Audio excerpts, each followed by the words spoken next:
Menjadi orang cantik itu lebih enak ya.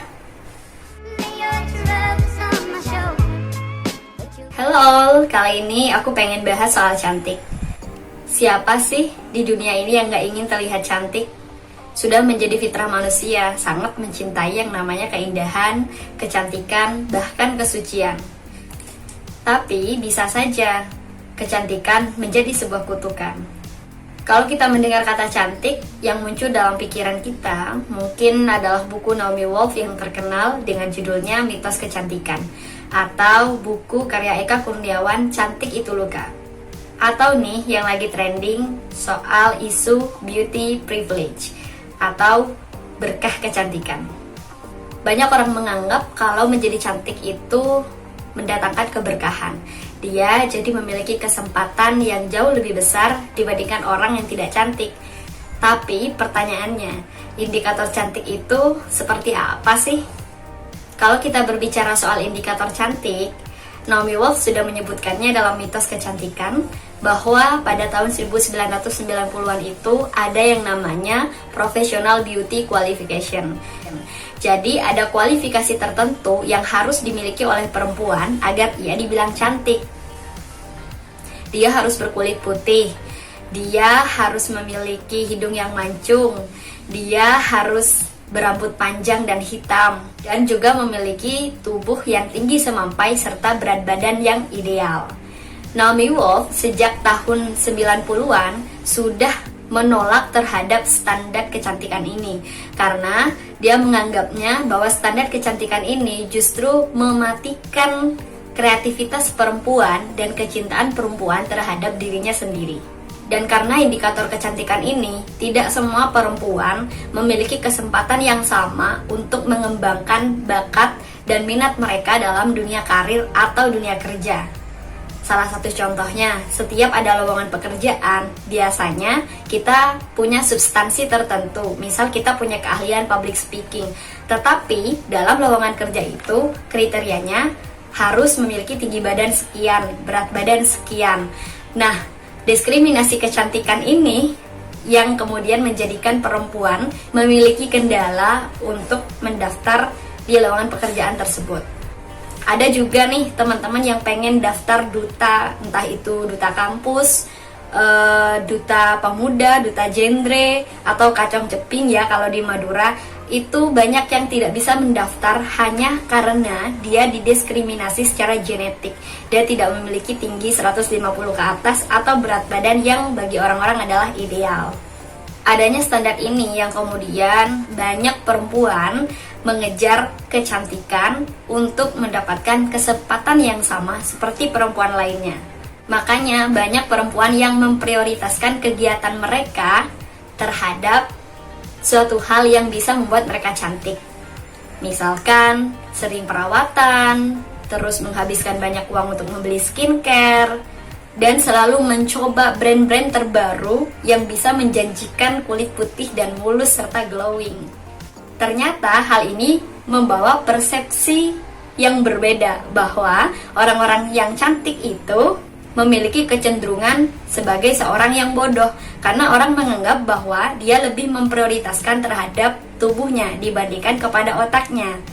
Begitupun sebaliknya, banyak orang yang melihat bahwa orang-orang yang pintar itu pasti jelek karena mereka lebih mementingkan isi dibandingkan cover.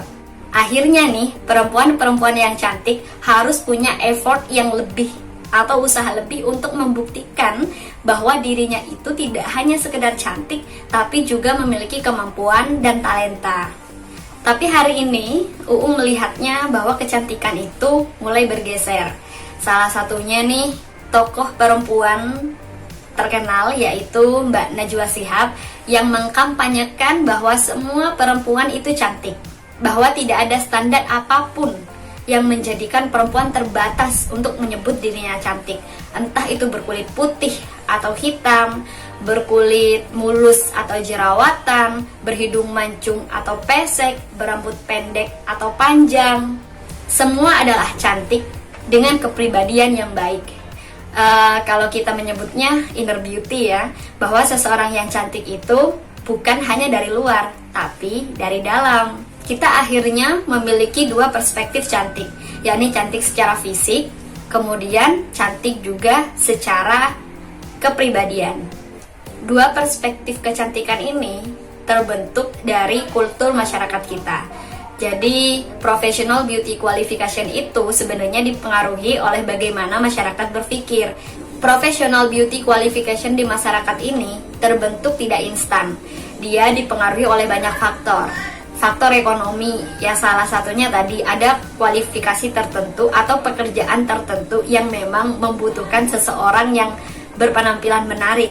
Yang kedua adalah faktor komunikasi. Nah, faktor komunikasi ini maksudnya ada banyak media yang mengkampanyekan kualifikasi cantik. Contohnya brand kosmetik, mau itu bedak, pelembab, serum, skincare, lipstick, atau apapun itu yang selalu menjanjikan kecantikan dan tidak hanya brand make up aja. Ternyata media massa itu menampilkan keindahan tubuh atau wajah perempuan bahkan kepada benda-benda mati. Jadi kualifikasi kecantikan yang ditampilkan oleh iklan-iklan di televisi mengikuti minat atau kecenderungan masyarakat kita. Dan again, masyarakat kita dipengaruhi oleh iklan-iklan yang dipertontonkan di televisi. Nah, ini yang kemudian oleh Najwa Shihab digembar-gemborkan bahwa kita tidak boleh membatasi kualifikasi cantik. Semua orang itu cantik, dan yang membuat perempuan cantik itu karena kepribadiannya. Perempuan yang baik, cantik. Perempuan yang dermawan, cantik. Perempuan yang menyayangi suami dan keluarganya, cantik. Perempuan yang memiliki karir yang sukses, cantik. Perempuan yang berpendidikan dan bla bla bla bla bla, semuanya diakhiri kata cantik. Kalau teman-teman udah baca bukuku yang ini, buku Menggugat Feminisme, di sana adalah satu subbab yang aku tulis soal pemuja kecantikan. Dari berbagai perspektif yang sudah aku sebutkan di awal tadi, aku kemudian menghadirkan perspektifku yang baru, yaitu bahwa inti dari keseluruhan permasalahan ini adalah karena banyak sekali orang yang memuja kecantikan. Baik itu kecantikan karena make up, kecantikan karena tubuhnya dipermak menggunakan operasi plastik atau yang lainnya. Baik itu mereka yang memuja kecantikan dari perbuatannya, kecantikan dari kepribadiannya gitu. Karena aku sendiri ngerasa agak-agak enak gitu kalau ketika seseorang baik, mereka harus selalu diembeli kata cantik. Contohnya, kamu itu cantik karena kamu baik hati. Kamu itu cantik karena kamu dermawan. Jadi semua perbuatan baik kita, semua capaian prestasi kita, baik itu di pendidikan dan karir, harus selalu diembeli kata cantik ketika kita ingin memuji mereka. Jadi secara sadar atau tidak, kita sudah dijadikan sebagai sosok makhluk yang sangat memuja kecantikan. Nah, dalam buku itu aku bilang bahwa kecantikan perempuan yang dilihat dari kondisi fisiknya, yang hidungnya mancung, kulitnya putih, itu tidak baik. Tetapi mengatakan cantik kepada perempuan hanya karena dia berbuat baik, itu juga kurang tepat. Karena pada akhirnya kita memaksa untuk dibilang cantik dengan suatu pekerjaan baik yang kita lakukan. Malah justru aku pikir perspektif soal cantik yang dilihat dari perbuatan baik ini itu akan menjadikan perempuan menjadi lebih frustasi. Karena di satu sisi dia menerima motivasi bahwa oke, fine, secara fisik aku memang kurang daripada yang lain, tetapi aku orangnya baik loh, aku orangnya dermawan. Kata Mbak Nana, aku adalah perempuan yang cantik. Tapi ketika dia sudah masuk dalam tatanan dunia kerja, dia masuk dalam ruang lingkup masyarakat, dia akan menemukan fakta bahwa dunia kerja kita masih tetap membutuhkan perempuan-perempuan yang cantik secara fisik. Bahwa masyarakat kita memandang perempuan yang cantik jauh lebih baik. Masyarakat kita tetap memandang bahwa orang-orang yang berpenampilan menarik adalah orang-orang yang memiliki kredibilitas jauh dibandingkan kita yang hidungnya pesek. Jadi kita diseret pada sesuatu yang menyenangkan, tapi kemudian kita dibanting pada kenyataan bahwa itu semua tidak terjadi di lapangan.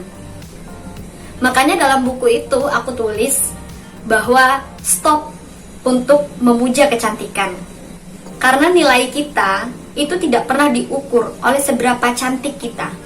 Karena eksistensi kita memang tidak terletak pada kata cantik, tetapi sejauh mana pengaruh yang bisa kita berikan kepada masyarakat. Sejauh mana kita bisa mengabdikan ilmu, pemikiran, dan tenaga kita untuk kebaikan sesama manusia. So, whatever, mau orang bilang kita jelek, kita akan tetap berharga.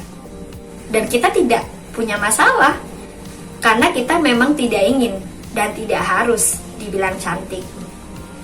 So ya, kalau teman-teman pengen lebih detail aku membahas soal kecantikan, itu ada di bukuku di bab pemuja kecantikan. Dan buat teman-teman yang memiliki pengalaman soal kecantikan ini sebagai suatu berkah atau kutukan, please komen di bawah. Aku bakalan baca dan balas. Senang bisa sharing, dan sampai jumpa di video berikutnya.